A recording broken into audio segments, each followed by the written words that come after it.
What's up, guys? Welcome back to the channel. Welcome back to the Bianconeri Zone for a packed show, an interesting show because we were we were crying for times like these, and when times like these, I mean when we were getting linked or we actually had competent fullbacks, center backs, whatever, players who actually are good at defending, but also can play out from the back a little bit. We're not clumsy in any shape, way, or form. And that's Ricardo Calafiori. Cambiasso news, big offers coming from the Premier League. Calafiori saying, I want to join Juve.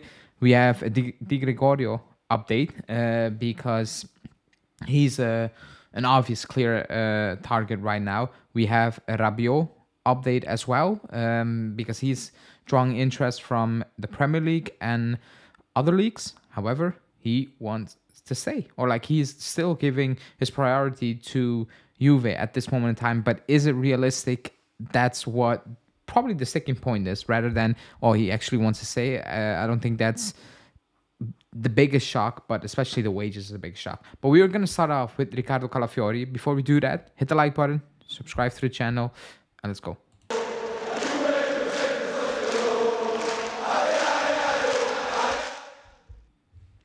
Okay, so Calafiori, who smoked us.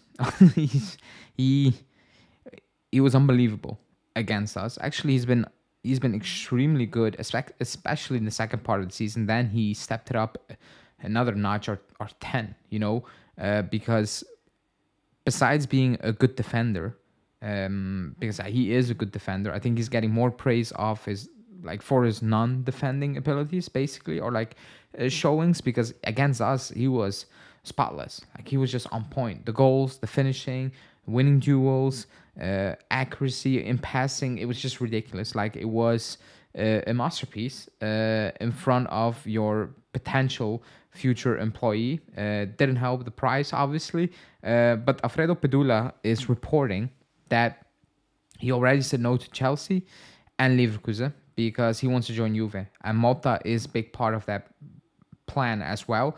He also added that when the price was first 25 million, it's now close to 30 million, but the club wants to lower the demands by including players, not mention which players, obviously, as of now. Also, he added that the contract proposal we offered Calafiori was around 1.8 million. That needs to be bumped up. I don't think that's a big issue as well, but it feels like he is one of the main targets, as he should. I think it's still pointless right now to discuss, is he going to come in and Bremer is going to go? We are not so sure, because the link with Bremer is Man U. Man U do not play Champions League football. They do not play Europe. They are possibly in a worse spot than us right now, or as worse, whatever you want to call it. So I don't think, I would be absolutely shocked if Bremer's I want to take this step right now in my career, excuse me. So it's not so certain. I think everybody's basing Bremer is going to leave on the fact that, hey, we need money, we need to sell a big player, and Bremer has interest from the Premier League. And so Bremer it is. I think everybody's assuming that. But Calafiori should be a main target. Where was the time that we were actually excited about these type of players? We've seen fullbacks, and I think he can play across the board, whatever. He can step in midfield as well, and actually be comfortable, in my opinion. But we struggled. Alexandro, De Sciglio, Rugani at the back. We struggle for a long period of time, and it feels like, okay, there's something interesting. If you have Cambiasso, you have him. You can keep Bremer. You still have Huijsen with some sort of potential. And you start to actually think, okay, maybe we are actually starting to build something, and it's maybe not going to click from season one, that it's going to be unbelievable, world-class, whatever. It will take some time, that's fine. I don't think Bonucci, Bremer, and Barzagli clicked in the first season. It took time, I think they got better in season 3, especially that. In that season, they were unbelievable. In the first season, it was still okay. In the second season, there were some errors, in my opinion, but from the third season, they all kicked on and they never looked back, and they became one of the best trio at the back we've ever seen, basically. It was unbelievable. So that's the exciting part, And then there is the Cambiasso news, because yesterday after the game, or Monday after the game, excuse me, There was news also from Pedula, and then Nikoshira followed, and Di Marzio followed, saying, and Romano followed, that there is a big offer coming from the Premier League for Cambiaso. However, the club has no intention right now to sell. Now, if an offer comes in and it's 70 million euros, something ridiculous, well, you know the situation, and the club will think about it, you know. But I don't think that offer is going to come in. They still haven't met with Cambiaso's agent. He has a contract, but they want to sit around the table, retalk or redo the wage, obviously, and also add 1 or 2 extra years, probably 2 years, to that deal. Like, Cambiaso is one of those players who, at the start of the season, I was looking at, I was like, yeah, but I don't see the hype. You know, you still need to improve a lot of things, and he did. You know, he did that up to perfection. So credit to him, because he's unbelievable. Like, he's actually he's up there as player of the season. I still think it's Bremer, but like if you give it to Cambiaso, I'm not gonna complain. You know, because he took massive steps. You know, defensively, filling in the midfield, like technically, like we've been starving, and maybe it is because of the fact that we have been starving that we're now going, oh my God, it's amazing. Maybe it's not that amazing, you know, to other people. But for us, it's like, oh, yeah, if you add Calafiori to it and you can keep Bremer, you're building something. You're building something potentially nicely. Leaving alone the fact that, oh, okay, Bremer playing a back three, all that chat.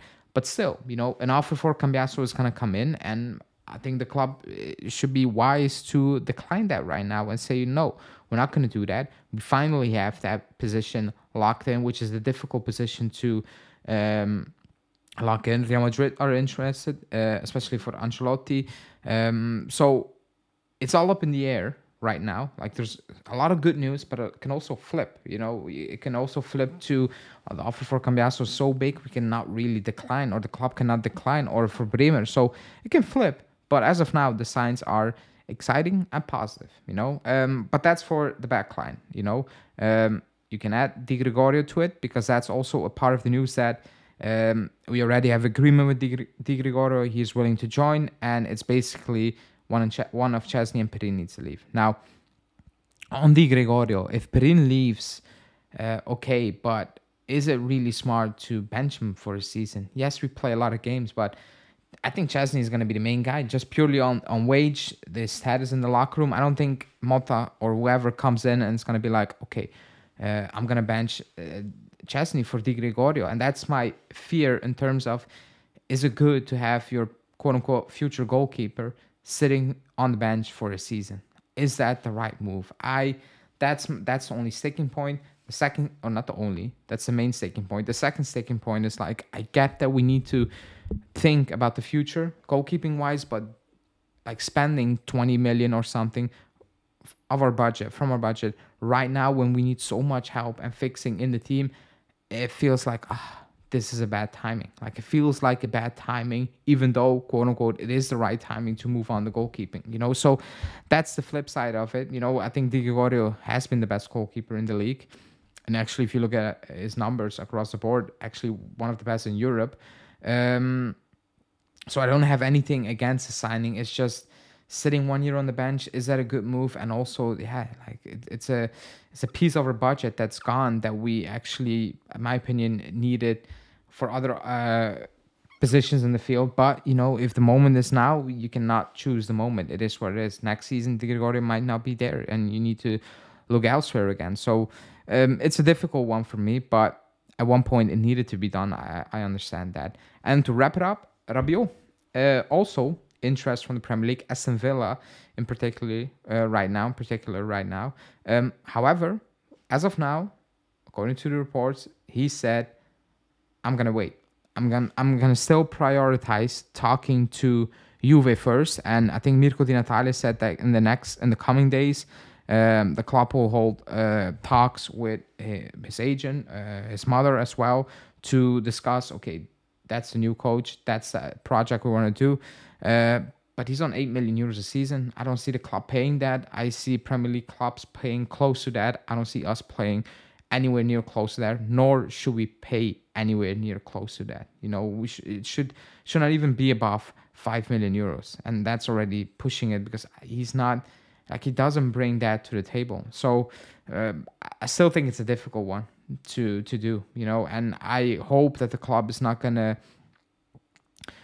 overdo it and then sit back in a year and say, wow, this was terrible. That's my biggest fear right now, that they're gonna commit to a long-term contract on big money. That's my biggest fear. But let's see. I think that's a difficult deal to be done, to be honest, right now. Or like that's the feeling I have. But the big news is Calafiori, main target, Cambiaso, big offer on its way from the Premier League, and Di Gregorio, also one of the potential first signings of the summer. So let me know in the comments what you think of these players, of the situation, who potentially is going to leave to actually replace these players. And I will see you guys very soon.